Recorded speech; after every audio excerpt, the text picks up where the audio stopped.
Coronavirus, la pandemia. ¿Cuáles son los síntomas? ¿Cómo se transmite?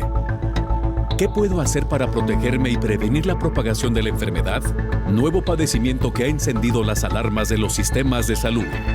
Coronavirus, la pandemia.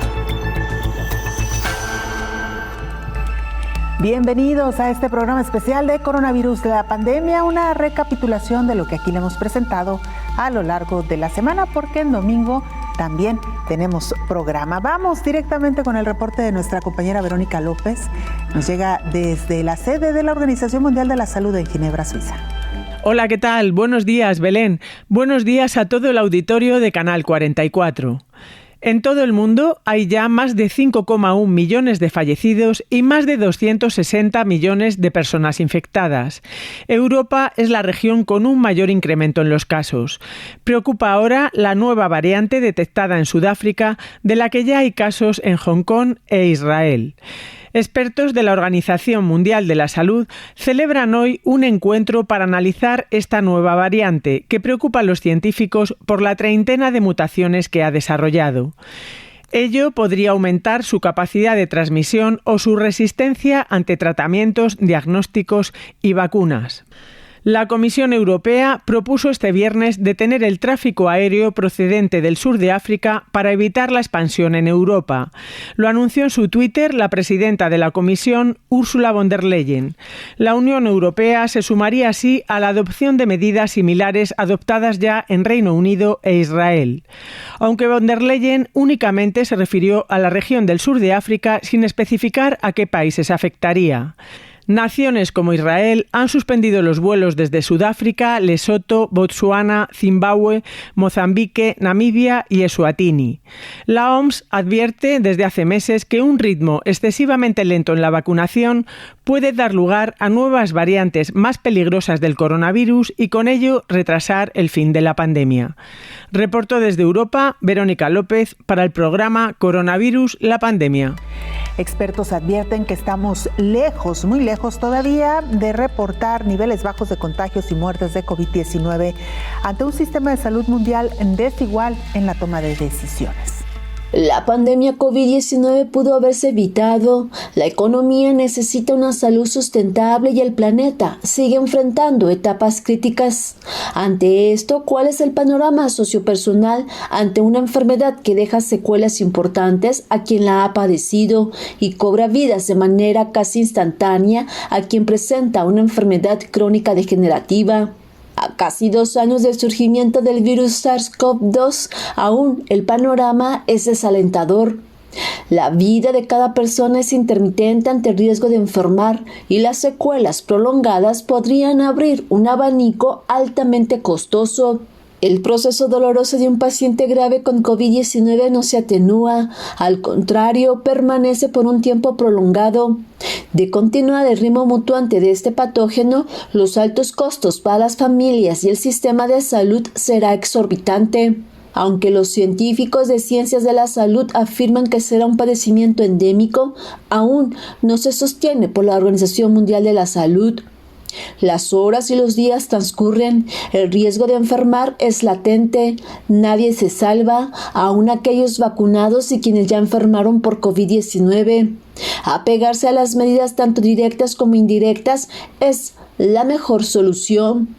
La alimentación balanceada, los nutrientes vitamínicos, el ejercicio activo, la higiene sanitaria, el distanciamiento social, el uso de cubrebocas y la vacunación contra este coronavirus y otros patógenos son los métodos más eficaces comprobados por los científicos mundiales. También en este tiempo, los países han variado en la aplicación de las medidas de salud pública. De acuerdo a un estudio internacional, se señala que para mantener bajo control la propagación del virus, algunas naciones hicieron de forma agresiva y detener la propagación del virus. Otras se basaron en la supresión del virus y algunas intentaron mitigar solo los peores impactos. Sin embargo, si hubiera uniformidad en los criterios de salud pública y epidemiología, ahorita el mundo no estuviera viviendo una crisis pandémica prolongada.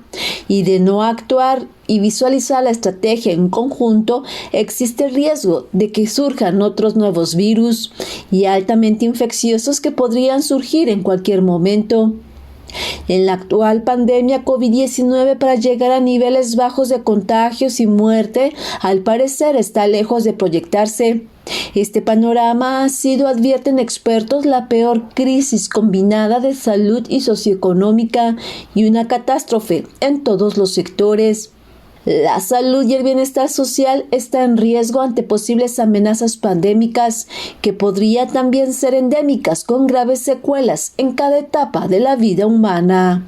Informó Isaura López Villalobos. El infectólogo Héctor Raúl Pérez Gómez recuerda la importancia de estar vacunados para irle cerrando la puerta a la transmisión del virus SARS-CoV-2. Las personas que no están vacunadas transmiten con mayor intensidad el virus que las personas que están vacunadas. La razón es, la persona que está vacunada puede entrar en contacto con el virus, pero de forma muy rápida su sistema inmune lograr evitar que ese virus esté entrando a las células que va a infectar y por lo tanto al no entrar a las células que infecta no se reproduce con tanta velocidad y con la intensidad que en cambio una persona no vacunada sí penetra el virus a la célula que infecta, se reproduce, genera más partículas virales y entonces la carga viral de los no vacunados es más alta que la carga viral en las vías respiratorias que tienen las personas sí vacunadas. Esa es la gran diferencia y al tener mayor carga viral las personas no vacunadas transmiten más eficientemente la enfermedad y transmiten un inóculo viral más alto, lo cual puede representar un riesgo para el que se contagia. Esa es la razón. Claro, y que lo hemos expresado, usted lo ha detallado, doctor, en algunos otros programas. Las vacunas, lamentablemente hasta ahora ninguna en el mundo y ninguna en la historia es 100% efectiva desde el punto de vista de protección, es decir, siempre hay un porcentaje en el que estamos expuestos a contagiarnos de virus o bacterias. Sí, efectivamente, y la vacuna no es una barrera externa que evite que un determinado patógeno llegue al organismo. La vacuna genera una respuesta inmune y esa respuesta inmune es la que está alerta para un momento en el que entre un patógeno, inmediatamente actuar en contra del mismo, en contra de su penetración y reproducción en los diferentes órganos, sistemas, tejidos corporales. Entonces, en todas las vacunas se puede dar el caso de que una persona sí se infecte por el patógeno para el que se generó la vacuna, pero que no se desarrolle la enfermedad. Esa es la clave, claro. Es la manera en la que funcionan las vacunas. Existen varios métodos para detectar lo que conocemos como mutaciones en un determinado patógeno, en este caso el virus SARS-CoV-2. Por principio de cuentas, es fundamental comentarles que las variantes que se han reportado en el mundo dependen de mutaciones que se generan no en todo el virus, sino solamente en una partícula del virus, que es la que abre la puerta para iniciar la infección. Esa partícula es la de la superficie, también conocida como espícula o proteína espicular. Bueno, ahí es en donde ocurren mutaciones de relevancia para que ocurra una infección con mayor intensidad, etc. En esa proteína se puede ya sea desglosar completamente la estructura de la proteína o se puede ir directamente a la búsqueda de esas mutaciones en diferentes regiones y por ese motivo es más rápida la detección de dichas mutaciones. Si se tuviera que hacer el desglose genético de toda la partícula viral, efectivamente tiene razón quien nos hace la pregunta, no sería tan rápida la detección. A eso se le conoce como secuenciación completa del genoma. Para las variantes habitualmente no se hace una secuenciación completa del genoma. Se hace, digamos que, una menor secuenciación exclusivamente de esa proteína espicular para detectar esas mutaciones. Claro, y también hay que decir, doctor, que una vez que se han identificado, hay una vigilancia epidemiológica también, hay equipos que están tomando muestras aleatorias o revisando muestras aleatorias para ver qué tanto están circulando estas nuevas variantes, doctor. Efectivamente, y al conocer ya en dónde está la mutación, por ejemplo, de la variante Delta, ya luego se desarrollan exámenes de laboratorio específicos para ir y buscar esa mutación o para buscar las varias mutaciones que son características de las variantes que se van describiendo en el mundo, la alfa, la beta, la gamma, la delta plus, etcétera, lambda, kappa, etcétera.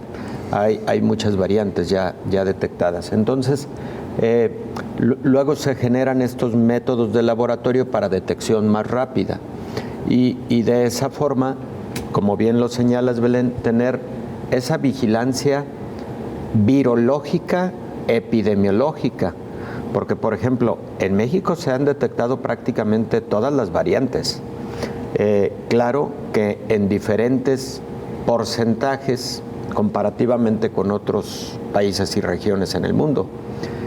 En México hay menos variante gamma que en Brasil, menos variante beta que en Sudáfrica, menos variante delta que en Europa y la India, pero hay todas las variantes. Es más, uno de los últimos estudios de detección de variantes en México ha sugerido que la variante predominante en los últimos meses ha sido la delta, incluso en México.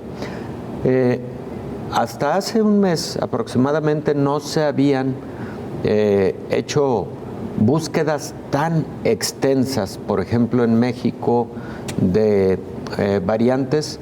Se habían analizado aproximadamente 20,000 muestras para de alguna manera detectar qué variantes estaban circulando. Tampoco es que en cada paciente tenga importancia definir qué variante es. Es un asunto de vigilancia epidemiológica para ver proyecciones que pudieran generarse en el futuro. Hacemos una pausa, regresamos con más información.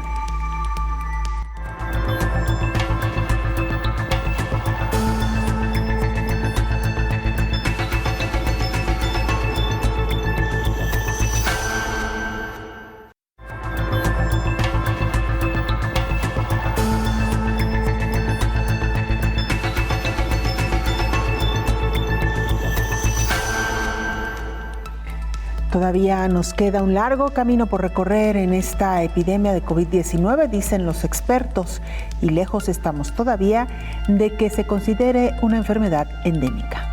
A pesar de que la Organización Mundial de la Salud no ha declarado a la COVID-19 como una enfermedad endémica, es decir, que esté presente ya como una enfermedad más, los científicos consideran que continuará circulando entre la población de manera más predecible. Con el tiempo, la enfermedad podría volverse más similar a enfermedades de rutina como la influenza o los resfriados comunes, que son menos destructivos y mortales de lo que es ahora la COVID-19, dicen virólogos y epidemiólogos. La presencia a largo plazo del virus en la sociedad depende de factores como la inmunización colectiva, ya sea por la propia enfermedad o por la vacunación. Todo depende de cómo siga evolucionando, afirman los expertos en salud pública y enfermedades infecciosas. Una enfermedad es endémica cuando tiene una presencia constante en una población, según los Centros para el Control y la Prevención de Enfermedades de Estados Unidos. Las enfermedades endémicas también siguen patrones predecibles y ocurren en un nivel de referencia esperado, dijo la agencia, por lo que todavía no puede considerarse la COVID como una enfermedad endémica, ya que aún no es predecible impredecible, ya que siguen presentándose diversos síntomas y secuelas diferentes y en mucha variedad de tiempo. Una enfermedad es endémica cuando existe en un nivel inicial predecible, mientras que una epidemia ocurre cuando hay un aumento repentino e inesperado de casos. Una pandemia es una epidemia que se generaliza en todo el mundo. La Organización Mundial de la Salud dijo en marzo de 2020 que la propagación del virus que causa COVID-19 había alcanzado niveles pandémicos. Los expertos en enfermedades infecciosas afirman que la erradicación del SARS-CoV-2, reduciéndolo permanentemente a 0 casos en todo el mundo, por el momento no será posible, ni a mediano plazo, al menos en el futuro previsible. La viruela es la única enfermedad humana que se erradicó a nivel mundial, un logro que requirió una exhaustiva campaña de vigilancia y vacunación, informó Rocío López Fonseca. Para el infectólogo Héctor Raúl Pérez Gómez, el panorama que se vive en los países europeos resulta preocupante ante el aumento de casos y hospitalizaciones, mientras que en las naciones de América Latina y el Caribe la incidencia va a la baja. Es impresionante, 4,000 nuevos casos en un solo día en la región. Recordemos que para cuando se tuvo la primera ola, a nivel mundial, el número de fallecimientos estaba más o menos en ese orden, de entre los 4,000 y los 8,000 fallecimientos diarios.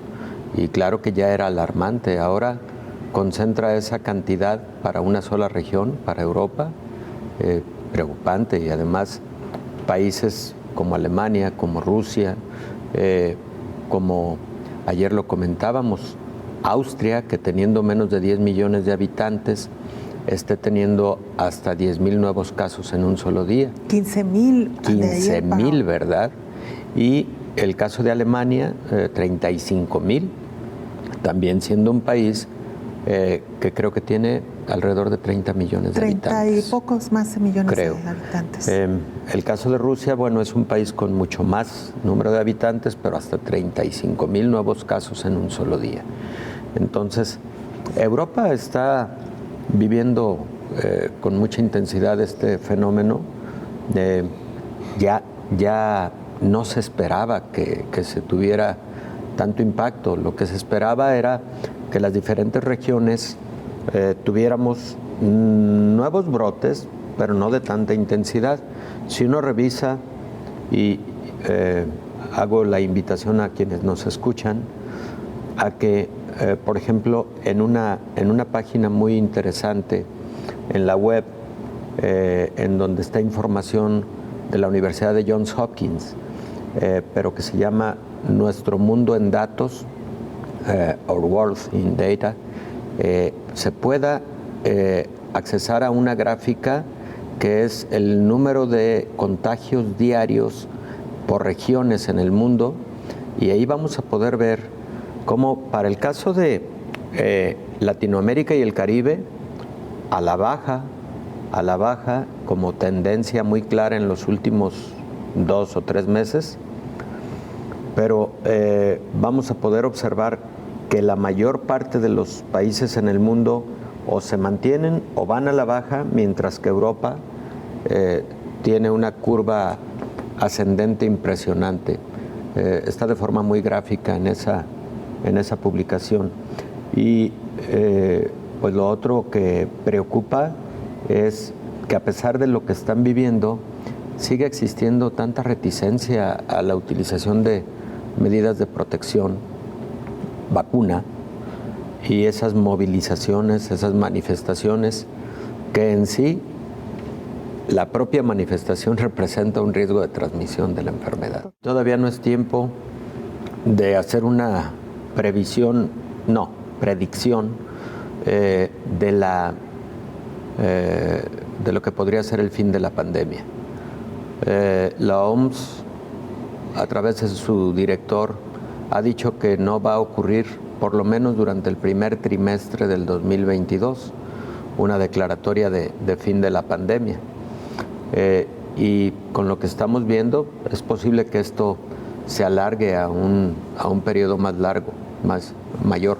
En ese sentido, fíjate, Belén, existen también algunos análisis de proyección que a través de modelos matemáticos bayesianos, que son los que ayudan a hacer estas predicciones, en la Universidad de Washington, específicamente en la página de Datos en Salud de la Universidad de Washington, podemos ver como si, por ejemplo, en el escenario del día de hoy, en México, se perdieran las medidas de protección como el uso universal de cubrebocas, para el mes de marzo próximo estaríamos teniendo otra ola importante de pandemia, pero además estaríamos llegando posiblemente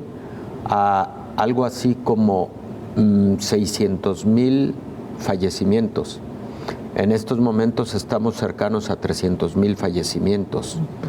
Entonces, estaría duplicándose el número de fallecimientos, aún con todas las variables que tenemos identificadas en este momento, que son vacunación, en un porcentaje, si tú quieres, moderado, 51% de población mexicana con esquema completo de vacunación, 61% con al menos una dosis, y aún considerando que durante estos periodos previos se estuvo teniendo más o menos cuidado con las medidas de protección. Si para diciembre, fiestas decembrinas, se pierde esta disciplina, podemos estarnos viendo en marzo con cerca del doble de fallecimientos respecto de los que hemos tenido a lo largo de la pandemia de declaratoria año y medio en México, ¿no? Alemania corre el riesgo de convertirse en el próximo epicentro de la pandemia de COVID-19 a casi 2 años de que se registró el primer caso, y es que en los últimos días han alcanzado cifras récord de contagios. Clara Palma, corresponsal de la agencia EFE en Alemania, nos informa. Hola, ¿qué tal? Buenos días, Belén. Buenos días a todo el auditorio de Canal 44. La incidencia acumulada sumó en Alemania este lunes otro nuevo pico, con 386,5 nuevos contagios con coronavirus por cada 100.000 habitantes en 7 días, mientras la tasa insuficiente de vacunación del 68% abre el debate sobre la obligatoriedad del pinchazo. La incidencia está subiendo rápidamente, 372,7 ayer, 303 hace una semana y 95,1 hace un mes. Las autoridades sanitarias notificaron 30.643 nuevas infecciones en 24 horas y 62 muertos. Entre tanto, la cifra de casos activos se dispara a 637.200, según datos del Instituto Robert Koch de Virología, actualizados la pasada madrugada. La tasa acumulada de ingresos en 7 días se sitúa actualmente en 5,34 y la ocupación en las UCIs de pacientes con COVID-19 es del 15,3% de camas disponibles en las unidades de críticos. Sin embargo, la tasa de vacunación en Alemania sigue siendo de las más bajas de Europa, con apenas un 70,5% de la población vacunada, el 68% con la pauta completa. Esto ha abierto el debate sobre una posible obligatoriedad. En declaraciones a la cadena pública ZDF, el presidente del Robert Koch Institut, Lothar Wieler, subrayó la importancia de vacunar al máximo número de personas, también de administrar la dosis de refuerzo a aquellos inmunizados ya con la pauta completa. No obstante, se mostró más contenido en lo que respecta a la obligatoriedad de la vacuna, que debería ser estudiada como último recurso, agregó. El titular de Sanidad alemán en funciones, Jens Spahn, realizó declaraciones muy contundentes este lunes. Así, alertó de que al final del invierno los alemanes estarán vacunados, sanados o muertos, en un mensaje directo a la población para que se ponga la vacuna contra la COVID, quien no lo haya hecho ya. Con la variante Delta esto es muy probable. Por eso insistimos tanto en recomendar la vacuna, agregó. Reportó desde Alemania para el programa Coronavirus la Pandemia, Clara Palma. Europa dice que son las personas no vacunadas las que han impulsado esta cuarta ola de COVID-19 en el viejo continente. Europa está siendo azotada por una nueva ola de la pandemia, impulsada esta vez por los no vacunados. Es la advertencia lanzada por Bruselas tras semanas de cifras récord en varios países. Alemania es uno de ellos. Muchos de los mercadillos navideños han cerrado, en otros no se permite el acceso a los no vacunados. Austria no quiere quedarse sin Navidad, por lo que este lunes comenzaba un nuevo confinamiento. La UE trata de coordinarse. La comisaria de Salud ha defendido las vacunas, asegurando que siguen siendo un arma clave en nuestro arsenal. Numerosas personas en toda la UE, jóvenes y mayores, estarían en una situación de salud mucho peor, de no ser por el despliegue récord de los programas de vacunación contra la COVID-19. Pero ahora nos enfrentamos a una pandemia impulsada principalmente por los no vacunados. Por desgracia, el aumento en las cifras está alimentando las dudas sobre las vacunas y todos tenemos que tomar una posición firme contra esto. La República Checa y Eslovaquia están actualmente en cabeza en todo el mundo respecto a la incidencia de contagio, con más de 1.200 y más de 900 respectivamente. Eslovaquia ha empezado un confinamiento parcial para los no vacunados y el gobierno considera seguir el ejemplo de Austria, donde la vacuna contra la COVID-19 será obligatoria a partir de febrero, una medida que de momento no baraja la República Checa. Hacemos una pausa muy breve y regresamos con más noticias.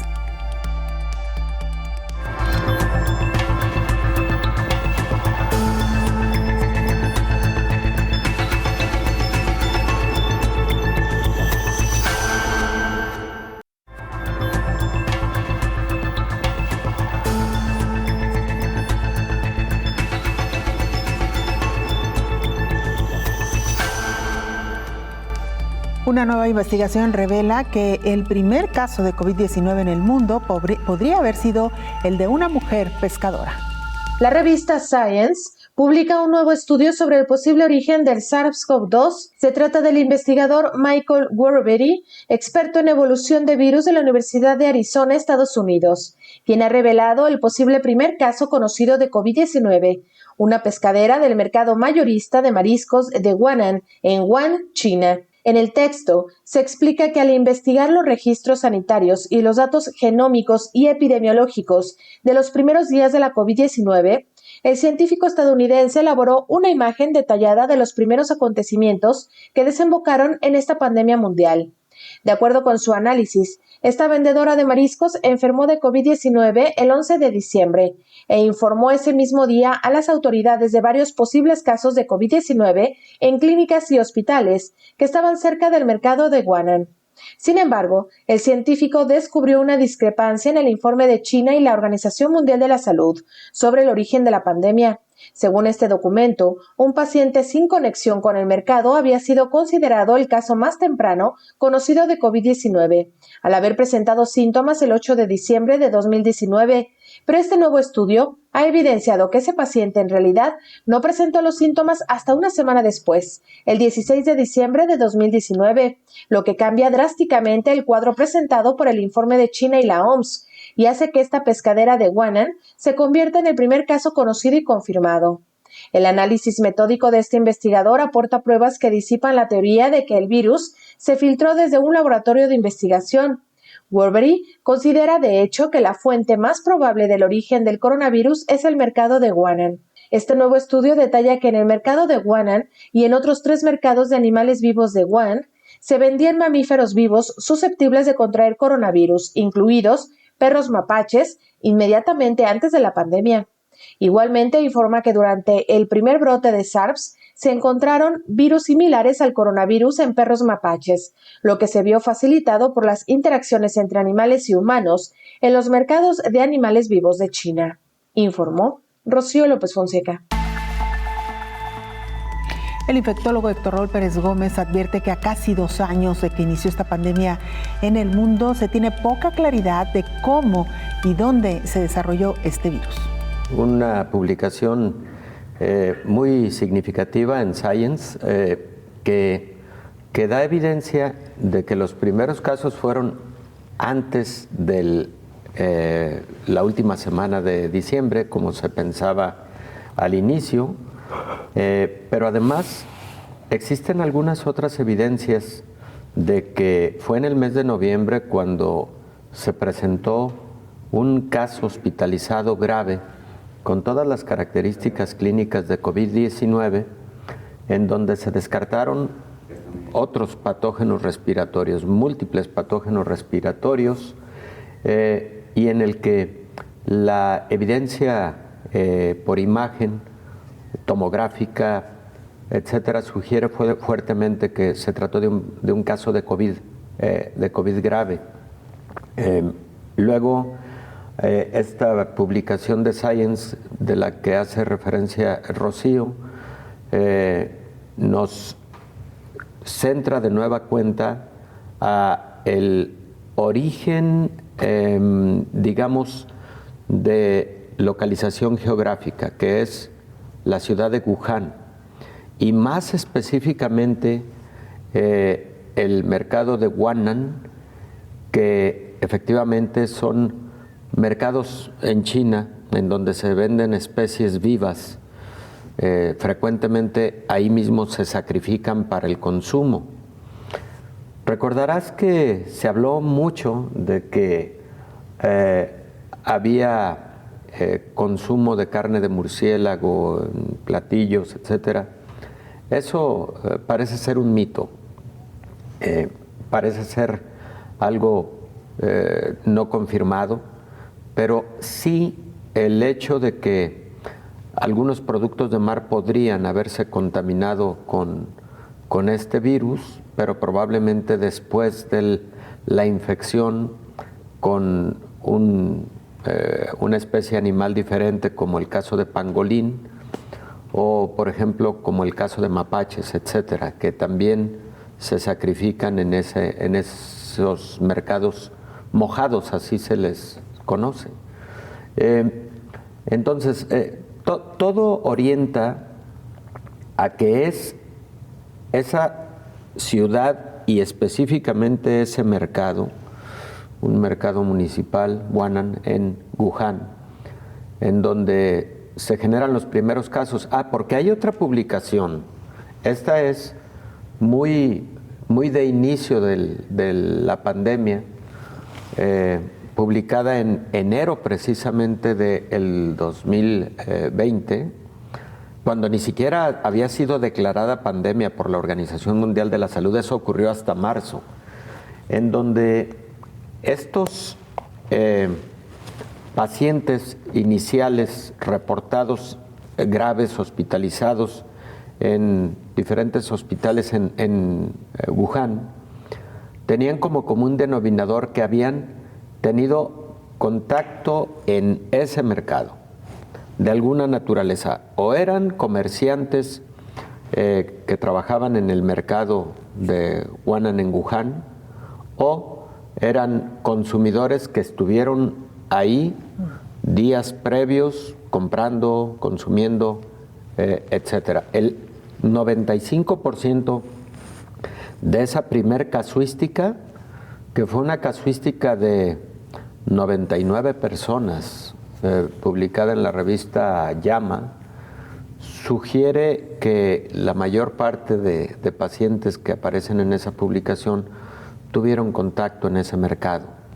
Entonces, eso va descartando la posibilidad de que en algún laboratorio se hubiera tenido manipulación de algún coronavirus, por ejemplo de SARS, porque este nuevo coronavirus, SARS-CoV-2, el responsable de COVID, se parece más al SARS del 2003 que al MERS.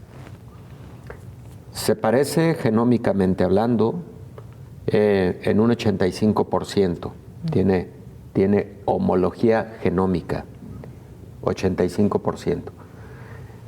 Entonces, todas esas evidencias epidemiológicas de que esa primer casuística, casi todos habían estado en el mercado previamente, va descartando la posibilidad de que haya sido un laboratorio el origen. Y también, aunque no está publicado abiertamente, porque supongo que son motivo de seguridad en la investigación, en tanto no se concluya y se publique definitivamente por la Organización Mundial de la Salud, pero no parece haber evidencia de que la OMS haya encontrado algún laboratorio en donde se hubiera venido trabajando coronavirus en Wuhan y a partir del cual haya surgido diseminación. Tú me preguntabas cómo podría ocurrir una situación así. Podría ocurrir accidentalmente, por ejemplo. Los laboratorios que trabajan virus habitualmente tienen niveles de seguridad 3 o 4. ¿Qué son los niveles de seguridad en los laboratorios? Bueno, depende de lo que trabajas en el interior de un laboratorio, es el nivel de seguridad que tienen las instalaciones. Y por ejemplo, algunos virus se tienen que trabajar en laboratorios de seguridad 4. La más extrema seguridad, como por ejemplo el virus de la rabia, no se puede trabajar en un laboratorio de baja seguridad, como tampoco los virus tipo ébola o el virus Marburg, que son virus de muy alta letalidad y transmisión. ¿Cómo son esos laboratorios? Bueno, esos laboratorios tienen por principio de cuentas varias, llamémosle exclusas, a través de las cuales entran las personas que trabajan en el laboratorio. En cada una de las secciones que van accediendo, tienen sistemas de desinfección, por supuesto llevan equipo de protección extremo y sobre todo al salir tienen esos sistemas de desinfección a través de sustancias químicas que permiten que al final de las exclusas ellos hayan salido libres de cualquier infección. Que si pueden ocurrir accidentes de alguna naturaleza, puede ocurrir, pero es muy poco probable, precisamente por el nivel de seguridad de esos laboratorios. Si, por ejemplo, los médicos para protegernos cuando atendemos pacientes con COVID utilizamos cubrebocas de alta eficiencia o utilizamos todo lo que utilizamos de equipo de protección personal, no, en los laboratorios de esa naturaleza son equipos de más alta protección aún.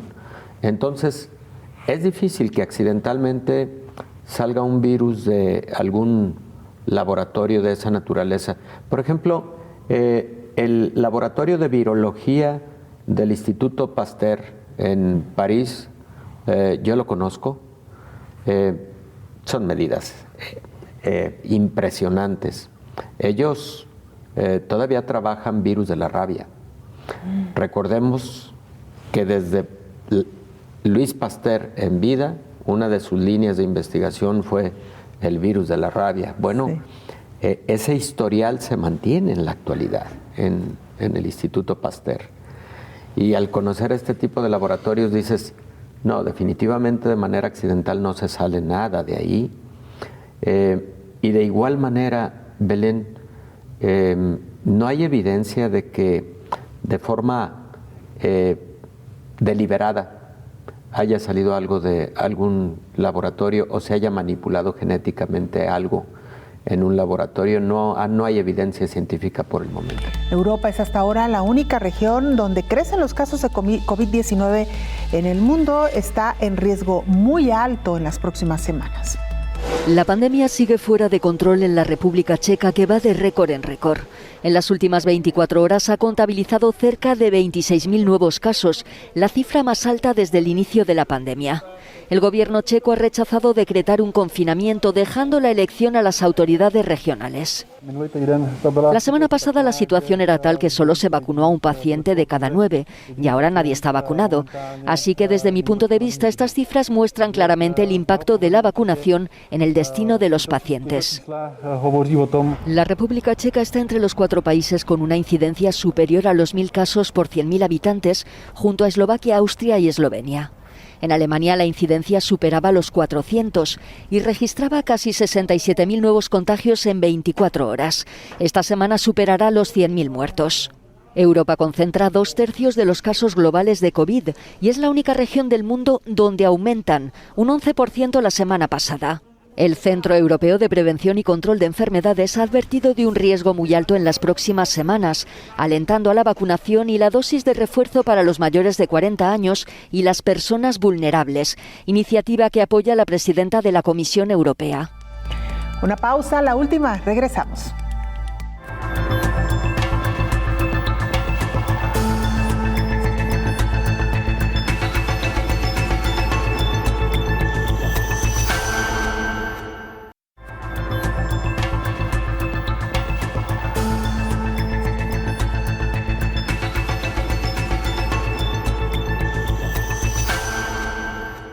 ¿Cuáles son los retos que aún nos queda por superar en esta pandemia de COVID-19? Nuestra compañera Rocío López Fonseca nos lo cuenta. El Comité de Emergencias, convocado por la Organización Mundial de la Salud, expresó su preocupación por los retos a los que se enfrentan las diferentes regiones ante el paso y permanencia de la pandemia por la COVID. Preocupa sobremanera, explicaron en el comité, la región de África, para responder a la pandemia de COVID-19, en particular, el acceso a suficientes vacunas, pruebas diagnósticas y tratamientos, así como la recopilación, el análisis y la notificación de datos epidemiológicos y de laboratorio de calidad, incluidos los datos de secuenciación genómica, necesarios para monitorear la evolución de la pandemia de COVID-19. El comité instó a que la región y sus estados miembros dispongan de recursos, capacidades y apoyo técnico adecuados para reforzar sus esfuerzos de vigilancia y respuesta. El comité agradeció a la OMS su liderazgo en la coordinación de la respuesta mundial a la pandemia de COVID-19 y su continuo esfuerzo y apoyo a los estados partes en la presentación de información sobre la aplicación de las recomendaciones temporales. El comité destacó la necesidad de que la sede de la OMS, las oficinas regionales y las oficinas en los países sigan apoyando a los estados partes en la aplicación de las recomendaciones temporales y la presentación de informes al respecto. El comité reconoció la importancia de la coordinación continua por parte de la OMS de las agendas de investigación a corto, medio y largo plazo para abordar las lagunas de conocimiento y responder a la evolución de la pandemia. Es necesario seguir investigando los aspectos de una sola salud del SARS-CoV-2, las herramientas y los dispositivos médicos, como mascarillas y respiradores reutilizables y las vacunas, las pruebas diagnósticas y los tratamientos de próxima generación para el control a largo plazo de la pandemia. Además, es necesario investigar para comprender el impacto atribuible de las medidas sociales y de la salud pública individuales y combinadas en el contexto de la evolución de la pandemia, incluidos los aspectos relacionados con las variantes, la inmunidad del huésped frente a la infección natural y la inmunidad derivada de las vacunas, mejorar la vigilancia del SARS-CoV-2 y seguir informando a la OMS para permitir la rápida identificación, el seguimiento y la evaluación de las variantes, así como el seguimiento continuo de la evolución de la pandemia y su control. Ante el desafío que se enfrentan los ancianos, se alienta a los estados a que refuercen sus sistemas de vigilancia, aplicando un enfoque de doble vertiente para los eventos agudos y las estrategias de vigilancia molecular, en particular, utilizando en tiempo oportuno datos de vigilancia genómica representativos. Los estados parte deberían aprovechar las redes nacionales, regionales y mundiales existentes, como el Sistema Mundial de Vigilancia y Respuesta a la Gripe, para la vigilancia del SARS-CoV-2. También exhortan a mantener los servicios de salud esenciales con suficiente financiación, suministros y recursos humanos, fortalecer los sistemas de salud para hacer frente a las repercusiones de la pandemia en la salud mental de adultos y niños, los brotes de enfermedades concurrentes y otras emergencias, sin descuidar el tratamiento de las enfermedades crónicas, informó Rocío López Fonseca. El infectólogo Héctor Raúl Pérez Gómez menciona las consecuencias que han tenido los rebrotes de COVID-19 en la economía de los países. El rebrote que ha tenido la enfermedad en diversas regiones afecta económicamente también. En estos momentos en que Europa vive uno de sus peores momentos en relación a COVID-19, impresionante. Todavía la semana pasada eran alrededor de 35,000 nuevos casos en Alemania en un día, pero ayer y antier 60,000 nuevos casos en un día es impresionante. Solo por citar un ejemplo, Austria, Italia, Francia y algunos países alrededor de Croacia también. Eslovaquia, que anuncia un cierre de 2 semanas. Sí, Rusia. Bueno, creo que eso, pero además el anuncio del cierre de fronteras, particularmente de vuelos procedentes de Sudáfrica o de África, que todo eso genera mucho impacto económico a una determinada región. La toma de una decisión de ese tamaño pues es difícil seguramente por el impacto económico, pero también hay que considerar que si la presencia de una nueva variante va a perpetuar o por lo menos prolongar durante algún tiempo la presencia de la enfermedad, pues son decisiones que se deben tomar y mientras más oportunas, mejor, Belén. Claro. Dicen los especialistas que esta nueva variante que se perfila para ser bautizada con la letra griega Ni, tiene más de 30 mutaciones. Doctor, ¿esto qué significa? ¿Qué implica? Bueno, puede haber casos en donde muy pocas mutaciones generan mucho impacto. No necesariamente mientras más mutaciones, mayor gravedad o mayor transmisión de la enfermedad. Mientras hay mutaciones de mucho impacto, hay otras que pueden ser no tan relevantes, vamos. Entonces, lo que se tiene que investigar, y lo voy a tratar de explicar de manera muy sencilla, primero en el laboratorio. En el laboratorio se investiga, por ejemplo, el suero de personas que recibieron una determinada vacuna y en donde existen ciertos anticuerpos neutralizantes contra el virus. Se genera una estrategia molecular para identificar cuál es la capacidad neutralizante de ese suero de alguien vacunado contra este virus, esta nueva variante. Y se compara con otras variantes y se compara con la cepa original. Se hace medición de algo que se llama índice de inhibición de crecimiento viral.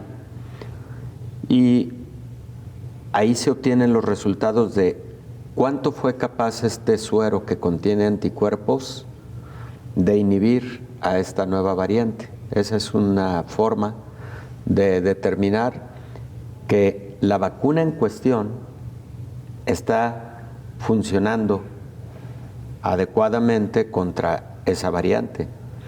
Pero, ¿qué tal que el resultado fuera de poca inhibición de ese virus, de esa carga viral en el laboratorio? Eso sería tremendo, sería muy preocupante, porque entonces estaríamos hablando de una alta posibilidad de evasión de esta nueva variante de la respuesta inmune generada por una vacuna. Eso es por un lado. Por otro lado, desde el punto de vista epidemiológico, lo que se estudia es, recuerdas, el número básico de reproducción. Es decir, una persona infectada con esta nueva variante, ¿a cuántas probablemente infectó? El número básico de reproducción de la cepa original de Wuhan era de 2.5. Entonces, cuando se estudió, por ejemplo, la británica, que es la cepa alfa o variante alfa, se encontró que esta tenía capacidad para generar infección hasta 2 veces más de lo que generaba la cepa original.